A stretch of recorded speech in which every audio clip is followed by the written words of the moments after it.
Hello student, you are watching Frontline Accounting. और हमारा इस बार गुडविल का जो टॉपिक है उसका नाम है कैपिटलाइजेशन मेथड। जी, कैपिटलाइजेशन मेथड में हम दो तरीके से गुडविल निकालते हैं। हमारा जो पहला तरीका होता है वो होता है कैपिटलाइजेशन ऑफ एवरेज प्रॉफिट। आप एवरेज प्रॉफिट के बेस पर कैपिटलाइजेशन मेथड से निकालते हैं गुडविल। और दूसरा होता है कैपिटलाइजेशन ऑफ सुपर प्रॉफिट। इन दो तरीके से गुडविल के को निकाला जाएगा। अब देखते हैं सबसे पहला हमारा जो है कैपिटलाइजेशन ऑफ एवरेज प्रॉफिट, जो उसके स्टेप क्या क्या है। जब आप गुडविल निकालेंगे तो आपका जो पहला स्टेप होगा वो होगा एवरेज प्रॉफिट का। आप एवरेज प्रॉफिट निकालेंगे और एवरेज प्रॉफिट जैसा अभी तक आप निकालते आए हैं सेम उसी तरीके से निकालेंगे। किस तरह से? सबसे पहले आप ले लेंगे सारे प्रॉफिट, जितने भी प्रॉफिट होंगे आप टोटल प्रॉफिटों को ले लेंगे। टोटल प्रॉफिट लेने के बाद अगर कोई लॉस होगा तो उसमें से क्या कर देंगे, उसे माइनस। और जितने भी नंबर ऑफ ईयर होंगे उन नंबर ऑफ ईयर का आप क्या कर देंगे, इसमें डिवाइड। आपका पहला स्टेप जो होगा वो होगा एवरेज प्रॉफिट से। देन सेकंड स्टेप जो होगा उसे हम बोलेंगे कैपिटलाइजेशन वैल्यू। Capitalization value. अब कैपिटलाइजेशन वैल्यू के अंदर जो आपका पहले वाले का आंसर निकल के आएगा एवरेज प्रॉफिट का, आप उसे नीचे रख लेंगे।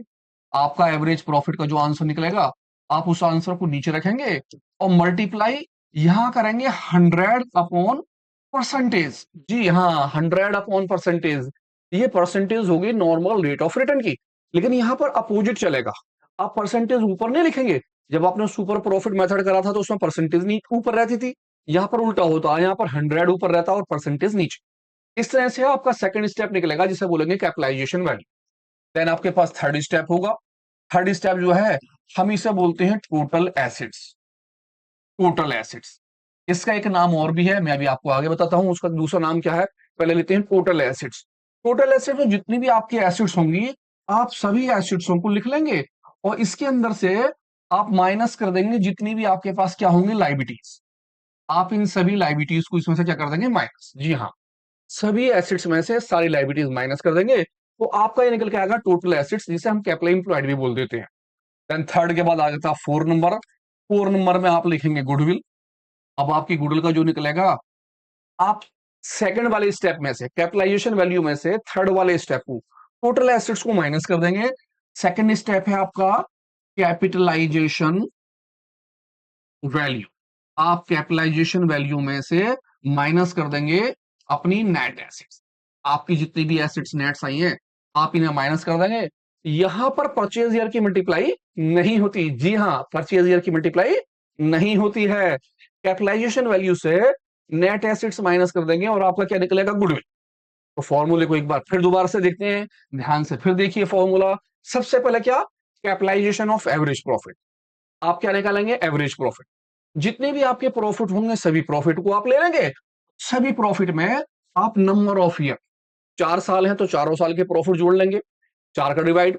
3 साल है तो तीनों साल के प्रॉफिट जोड़ लेंगे, उतने का डिवाइड। देन उसके बाद आएगा capitalization value of average profit. आप एवरेज प्रॉफिट का आंसर देखेंगे और 100 अपॉन परसेंटेज कर देंगे, यानी रेट ऑफ रिटर्न की। देन इसके बाद आपका आएगा एक्चुअल कैपिटल एम्प्लॉयड, जिसे हम क्या कह सकते हैं, टोटल एसिड्स। इसे टोटल एसिड्स भी कहा जाता है, या कह देते हो आप नेट एसिड्स। टोटल एसिड्स ना कह के हम इसे बोलेंगे, इसे हम क्या बोलते हैं, net acids. Net acids. Net acids का मतलब हो गया एक्चुअल कैपिटल एम्प्लॉयड, यानी टोटल टेंजिबल एसिड्स में से आउटसाइड लाइबिलिटी को आप क्या कर देंगे, माइनस। एसिड्स से लाइबिलिटीज को आप क्या कर देंगे, माइनस कर देंगे। और आपको निकल आएगा क्या चीज, नेट एसिड्स। गुडविल कैपिटलाइजेशन जो वैल्यू आपकी निकल के आएगी, इसके अंदर आप माइनस कर देंगे क्या चीज, एक्चुअल कैपिटल एम्प्लॉयड यानी कि नेट एसिड्स। सेकंड स्टेप में से आप माइनस कर देंगे कौन सा स्टेप, थर्ड वाला स्टेप। खाली स्टेप ऑफ क्वेश्चन है, बहुत इजी है, जवाब ही नहीं है क्वेश्चन का। देखिए एक बार क्वेश्चन पढ़ते हैं, स्टेप याद रखिएगा और उसमें केवल भरना है और कुछ भी नहीं। तो पढ़ते हैं एक प्यारा सा क्वेश्चन, देखते हैं क्या चीज है क्वेश्चन के अंदर। कहता है a business has earn a average profit. एक बिजनेस का एवरेज प्रॉफिट जो है वो कितने का, 30,000 का। उसने आपको एवरेज प्रॉफिट निकाल कर दे दिया। कहता नॉर्मल रेट ऑफ रिटर्न कितना है, normal rate of return 10%। Normal rate of return percentage कितनी दे दी है, 10। पहला स्टेप।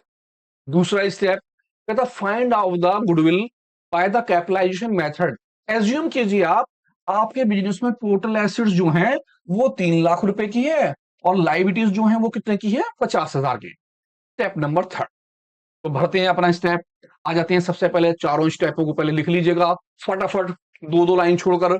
मैंने पहला स्टेप लिखा एवरेज प्रॉफिट, 2 लाइन छोड़ डाली। दूसरा स्टेप लिखा फिर 2 लाइन छोड़ दी। तीसरा स्टेप लिखा फिर 2 लाइन छोड़ दी और चौथा स्टेप लिखा फिर 2 लाइन छोड़ दी। पहले सबसे पहला आपका काम क्या होगा, चारों स्टेपों को लिख लेना। गुड, आप सबसे पहले लिखिए चारों स्टेप। चारों स्टेप के बाद आप आ जाइए एवरेज प्रॉफिट पे। हमारा जो एवरेज प्रॉफिट था वो 30,000 का था, क्योंकि इसने प्रॉफिट आपको दे दिया तो आपने 30,000 एज इट इज लिख दिया। ऐसा कैसे ही, अगर सपोज कीजिए मेरे पास 2 साल के प्रॉफिट होते तो मैं दोनों प्रॉफिटों को ऐड कर लेता और 2 का डिवाइड कर लेता। देन मैं आ जाता हूँ सेकंड स्टेप पर। सेकंड स्टेप में मैंने 30,000 जो था एवरेज प्रॉफिट उसे नीचे रखा और फटाफट इसमें देखा मैंने कि 100 अपॉन मेरा रेट ऑफ रिटर्न। मेरा रेट ऑफ रिटर्न की जो परसेंटेज है वो यहां पर कितने की दे रखी है मुझे, 10% की। तो मैंने 10 का इसमें डिवाइड कर दिया। जब मैं 10 का डिवाइड करूंगा तो पहली जीरो से पहली जीरो कट जाएगी और मेरे पास अमाउंट जो होगी वो कितनी हो जाएगी, 3 लाख रुपए। यानी कि मेरा कैपिटलाइजेशन वैल्यू 3 लाख रुपए की आ गई। Third step, actual capital employed. आप इसे कह सकते हैं क्या चीज, नेट एसिड्स। बहुत सी बुकों में ये नेट एसिड्स लिखा हुआ होता है। आप इसे कैपिटल एम्प्लॉयड भी कह सकते हैं और नेट एसिड्स भी। आपकी जो एसेट्स होती हैं टेंजिबल, उसमें से आप लाइबिलिटीज को क्या कर देते हैं, माइनस। मैंने देखा मेरे पास एसेट्स जो हैं वो है 3 लाख रुपए की और मेरे पास जो लाइबिलिटी है वो कितने की है, 50,000 की। तो मैंने 3 लाख रुपए की एसेट्स ले ली और 3 लाख रुपए में से माइनस कर दिए मैंने 50,000 रुपए किस चीज के, लाइबिलिटी की। माइनस करने के बाद मेरी जो अमाउंट आई वो आ गई 2,50,000 रुपए की। मेरे पास 3 स्टेप क्लियर हो गए हैं। पहला step, then second step, after third step. 3 स्टेपों के बाद मैं आता हूं चौथे स्टेप पे।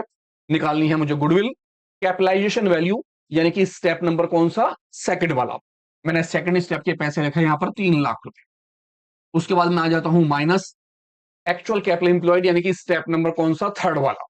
थर्ड वाले का आंसर 2,50,000 रुपए। आपने इसे रख दिया और दोनों का डिफरेंस निकाल लिया। दोनों का डिफरेंस निकालने के बाद आपकी अमाउंट जो है कितनी आई, 50,000 रुपए। चेक कीजिए 50,000 आ रही है नहीं आ रही है। और चारों स्टेपों को ध्यान रखिए, केवल छोटे से 4 स्टेप। 4 स्टेप भरिए, क्वेश्चन कंप्लीट। एक क्वेश्चन आपके लिए, ध्यान से उसे फिर देखिए क्वेश्चन को। क्या कहता है क्वेश्चन नंबर सेकंड में। हम आते हैं सेकंड क्वेश्चन में। कहता है a business has earn average profit. उसका एवरेज प्रॉफिट कितने का, 60,000। स्टेप नंबर 1, एवरेज प्रॉफिट 60,000 रुपए। कहता है during the last few year and the normal rate of return जो है वो कितना परसेंट है, 10%। बिल्कुल उसी तरह सेकंड स्टेप में आप एवरेज प्रॉफिट रखें और मल्टीप्लाई किसकी कर दे, 100 अपॉन परसेंटेज की।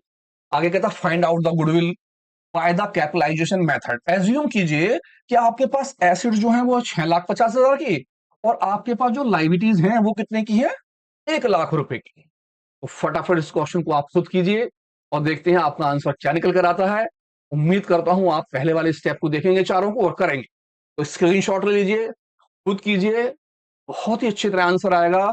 ध्यान से उसे देखिए। उसके बाद मैं करता हूं नेक्स्ट क्वेश्चन। देखिए हमारा थर्ड क्वेश्चन क्या है, देखते हैं थर्ड क्वेश्चन। कहता the firm earn A profit. एक फर्म ने अर्न करा प्रॉफिट कितने का, 20,000 रुपीज का। कहता इन्वेस्ट कैपिटल, उन्होंने जो कैपिटल लगाई वो 1,50,000 की लगाई। अब इस वाले क्वेश्चन में क्या है, कैपिटल दे रखी है। आपने इससे पीछे वाला क्वेश्चन करा, वहां पर एसेट्स और लाइबिलिटी थी। आपने सेकंड वाले का आंसर निकाल लिया होगा, मुझे पूरी उम्मीद है, क्योंकि वहां पर क्या थी, एसेट्स और लाइबिलिटी, और क्वेश्चन नंबर 1 की तरह था। अब मैं क्वेश्चन नंबर थर्ड में लेकर आया हूं, कैपिटल इन्वेस्टमेंट, यानी कि कैपिटल इन्वेस्ट करी आपने, तो ये देखते हैं इसमें क्या होगा। आगे क्या बोलता है, कैपिटल इन्वेस्टमेंट करी 1,50,000 रुपए की। कहता the same class of the business normal rate of return. आपका नॉर्मल रेट ऑफ अर्निंग जो है वो है 10%। और आप कैलकुलेट कीजिए गुडविल। तो वही पहले वाले 4 स्टेप, हम सबसे पहले 4 स्टेप लिखेंगे और 4 स्टेप लिखने के बाद अपनी गुडविल को सॉल्व करेंगे। तो सबसे पहले चारों स्टेप को अच्छी तरह याद कर लीजिए। पहला स्टेप लिखिए एवरेज प्रॉफिट, सभी प्रॉफिट को ऐड करना है, नंबर ऑफ ईयर का डिवाइड करना है, 2-3 लाइन छोड़ दीजिए। देन सेकंड स्टेप लिखिए capitalization value of average profit. Average profit का आंसर लिखना है, multiply 100 divided by rate of return का करना है। 3 लाइन छोड़ने के बाद फिर आ जाएंगे तीसरे स्टेप पर, एक्चुअल कैपिटल एम्प्लॉयड। आप कह सकते हैं टोटल एसेट्स। आपको याद होगा हम एसेट्स में से लायबिलिटी क्या करते हैं, माइनस।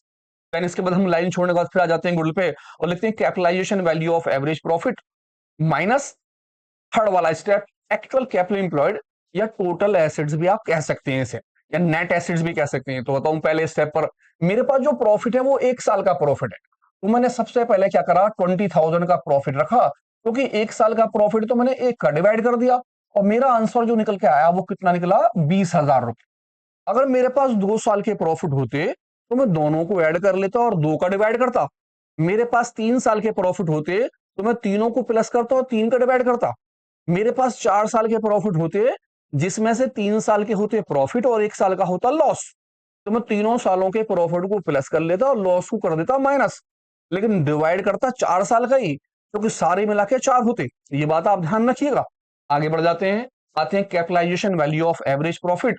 तो जो हमारा एवरेज प्रॉफिट निकल कर आया, मैंने उसे नीचे रखा, एवरेज प्रॉफिट के नीचे 20,000 रुपए, और मैंने करा 100 divided by normal rate of return. मेरा नॉर्मल रेट ऑफ रिटर्न जो था वो कितना था, 10%। 10 रखा मैंने, फर्स्ट जीरो से फर्स्ट जीरो कट गई, और जो आंसर निकल कर आया वो निकल के आया 2 लाख रुपए। यानी कि 2 लाख रुपए जो निकले वो किस चीज के निकल के आया, कैपिटलाइजेशन वैल्यू। अब आ जाते हैं किसके पास, एक्चुअल कैपिटल एम्प्लॉय। आपको पता है एसेट्स में से मुझे क्या माइनस करनी है, लाइबिलिटी। जबकि मेरे पास क्वेश्चन के अंदर यहां पर इन्होंने जो है निकाल के दे दी है क्या, आप अगर देखें तो खाली कैपिटल, जो कैपिटल हमने बिजनेस में इन्वेस्ट करी है।